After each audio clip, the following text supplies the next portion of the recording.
Hey there guys and girls, how's it going today? Before we get started, I would like to say that I apologize for the wind. If the wind is kind of getting in the way of this voiceover and you can't really hear what I'm saying at different parts. I say that because it was very, very windy today here in eastern Kentucky. I'd say the temperature was around 60 Fahrenheit. I think that comes out to maybe somewhere around 15 Celsius. But anyways, today is push day, and I feel like it was a really good workout. I know I've been saying that a lot, but today I tried a new skill. It's a skill I've tried before, not on YouTube, but during my history of working out. I've been working out about 15 years, if you haven't caught that when I've said that before. But the skill is known as the impossible dip. And pretty much every time I've ever tried it before, I see why it has that name. Because it feels impossible to do. And, I think that just came down to I didn't have quite enough tricep strength. It's very much like a dip, and a regular dip, or even a ring dip, is a lot of chest, so like your pectoralis muscles, as well as your triceps. But I feel like the impossible dip really targets your triceps and puts a lot of leverage on your elbows and your triceps. And honestly, kind of after I've experienced it a bit today and thought about it some, I think the impossible dip is going to be a great, I don't know if I would necessarily call it a prerequisite, but I definitely think it will be something great to practice to try and get the impossible dip, because right when you do that transition on the impossible dip, that puts a ton of leverage on your elbows and requires extreme tricep strength. Especially when you're my size and you weigh, I think this morning I weighed 205 pounds. That comes out to probably just below 100 kilograms. So I'm kind of got some size to me, to say the least. But anyways, I felt like this impossible dip, even though it was very challenging, I felt like that the practice that I've been doing on the impossible dip helped me to probably do better than I've ever done on the impossible dip. I'm sorry if I said impossible dip twice. I meant to say I feel like the practice that I've been doing on the slow muscle up has really helped me to do probably better than I've ever done before on the impossible dip. That being said, I felt like the impossible dip, perhaps I didn't get deep enough into it to really feel the effects of it, but I felt like it was just a bit easier than that transition part of the slow muscle up. But with all that being said, I was taking it a bit easier today. If you've watched my last video, I was having some tendonitis or some irritation in my left elbow from trying the slow muscle up. And that's just something that you got to be on the lookout for and listen to your body, because when you do those transitions, like I said a few minutes ago, that puts extreme pressure and leverage on your elbows, which in turn puts extreme leverage and pressure on your triceps. And if you're going to get an injury, it's when you're doing something like that. But I really like how I tried the impossible dip today. I felt very strong doing it. It felt like it was a great skill to practice, to work on like your coordination, keeping your core tight. But I'll talk a bit more about that when I get to it, I guess. But I really like the impossible dip, and I'm definitely going to start implementing that into my training. But here we're doing the warm up, And like I was saying, I've been having some elbow problems, and I'm kind of starting to get over my shoulder problems. I was having some issues with my right shoulder, but you can never warm up enough. I saw a video the other day. It was talking about, I forget the exact punchline of the video, but the message was that it was comparing calisthenics athletes when they first start calisthenics versus like 10 to 15 years later. And it showed the guy coming in his first week of calisthenics training. He just jumps up to the bar or kicks up into a handstand or whatever. He doesn't succeed, but the message is that he's not warming up before he starts working out. And then it showed the next clip. It showed the guy that came in with like 5 to 15 years of experience, and pretty much his whole workout was the warm-up, and then he done like one thing of pull-ups at the end or something. I thought that was pretty funny, and I feel like it definitely related to myself, because the more you work out, the more experience you get, the more you realize just how important warm-ups are and how many good things they do for you. Look at that balance. I felt really good on my handstands today, at least on the Bosu. I'm telling you guys, if you don't have a Bosu and you're interested in practicing handstands, get a Bosu, and it will just completely change your handstand game. Now that being said, maybe I spent myself a bit too much because I could not quite find the balance point on the parallettes today, but it's okay. Can't win them all. Anyways, I'm a warm-up machine. I like to warm up a lot, and we're into the skill training. There I was realizing I needed to call it quits on that set and not keep trying to kick up. You got to realize when something is not working out for you, and then rest a little bit, come back and try it again.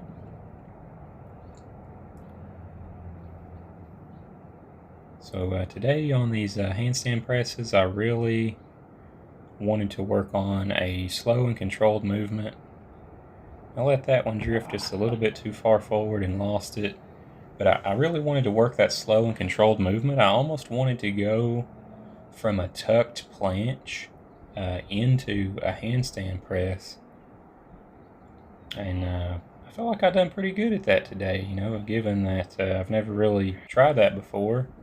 But it definitely felt like it worked on my coordination and, my controlled movements, my controlled strength. It felt like it really worked on that. And looky there.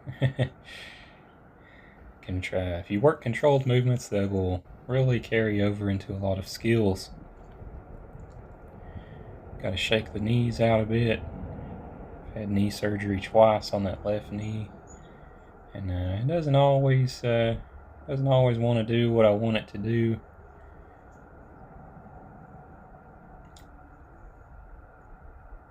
So I also, speaking of those slow and controlled movements, when I was going for the straddle planche today, which is the most challenging progression I can reasonably do, I decided I was going to try to go from that slow, controlled, tucked planche. Look how crazy the wind is today. So maybe that's why I couldn't hold a handstand on the parallettes. Maybe the wind was blowing me over. But we're not here to make excuses. We're here to end them, if you know what I'm saying. I don't mean anything concerning by that, but I do mean, if you want things in life, you got to work for them. Got to put in that effort.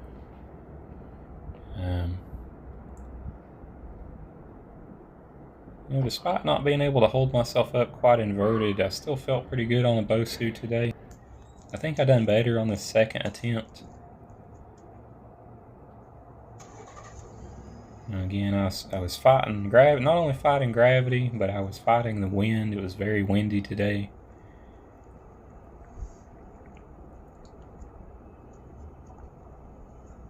I have my phone turned down a bit, but as I'm doing this voiceover, but I would imagine the completed video will have quite a bit of wind noise on the other side. See, I felt pretty strong on those today. Felt like I'm definitely growing as an athlete, even a hobbyist athlete that likes to. I eat what I'm supposed to do. I eat what I'm supposed to, but I eat a little bit extra junk food as well. I like to have a cheat meal. Don't get me wrong. But here's that impossible dip.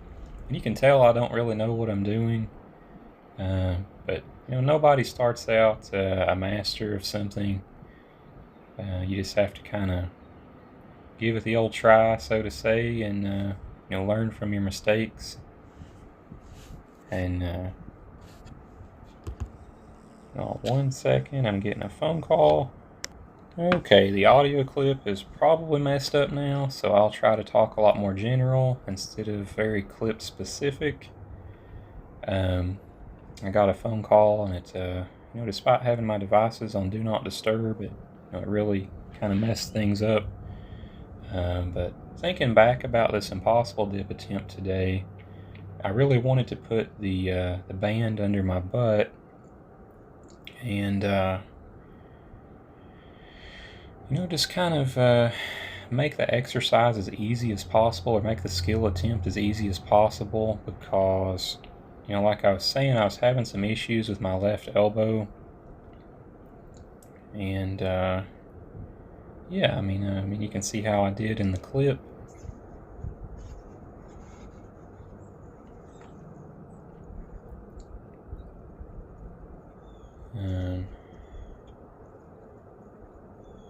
I felt like if my elbow wasn't bothering me like it was, I would probably really be able to get a lot deeper into this. I'm not quite sure if I'd be able to do a full impossible dip, but I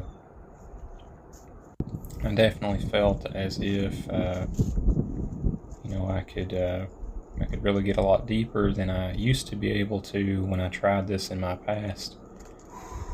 But anyways, I'm not sure where it is on your guys' end now that the audio clip is a little scuffed, but on my side I'm getting into the weighted dips, and I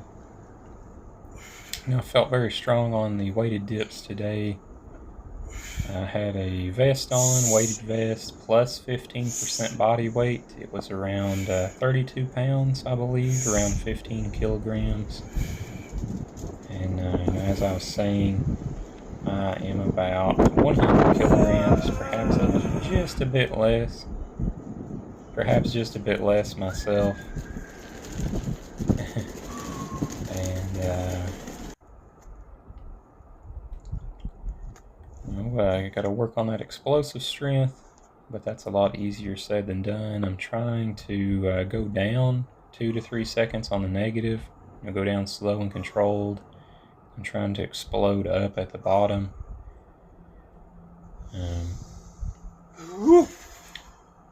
My side, I'm starting the second set here. But you guys may or may not have already seen that. But something I noticed with myself on the second set is that I really tried to point the toes and keep the core rigid, as I've talked about a few times in my past workout videos, and that definitely helps. I feel like I kind of forgot about that during the first set, but if it doesn't really matter what skill you're training in calisthenics, that's always a good, rule of thumb, so to say, is to work on keeping your core tight and your legs tight as well. Point your toes, and that'll make things look a lot cleaner, and you'll feel a lot stronger because you're not trying to balance quite as much. Okay, on my side, a few seconds ago, I started the pike push-ups. These felt very challenging today, and I think that was because I've tried to put a lot more weight on my shoulders. Tried to put a lot more weight on the pike push-up part of the pike push-up, and a lot less weight on my feet. If you saw that dismount there, I had so much weight on my shoulders that I was pretty much able to just glide the feet down somewhat slow and controlled from the top of the bench instead of having to drop them down.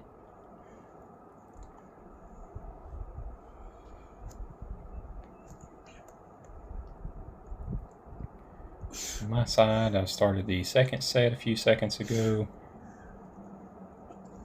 I felt like this set wasn't quite as clean as the first, but it was still very challenging. I'm going to say that it wasn't quite as clean because I feel like my feet were kind of pivoting back and forth. And it definitely felt more challenging. But I was able to glide the feet down still. But on this second set here, I made sure that I was going to hit 2 negatives, but after hitting that first negative at the end of that set, there was no way I was hitting 2 negatives. So I decided, to draw the line. You got to know when to call it quits.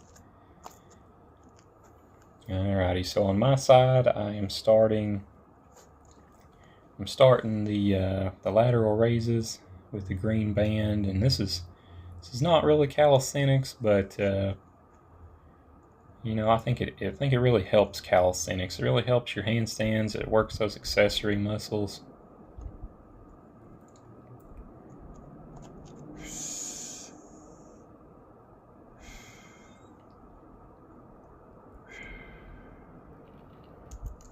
And this is also a great example of how to breathe and how to try and I don't really know what I'm saying, but this is a great example to look at of how to structure your reps on any working exercise.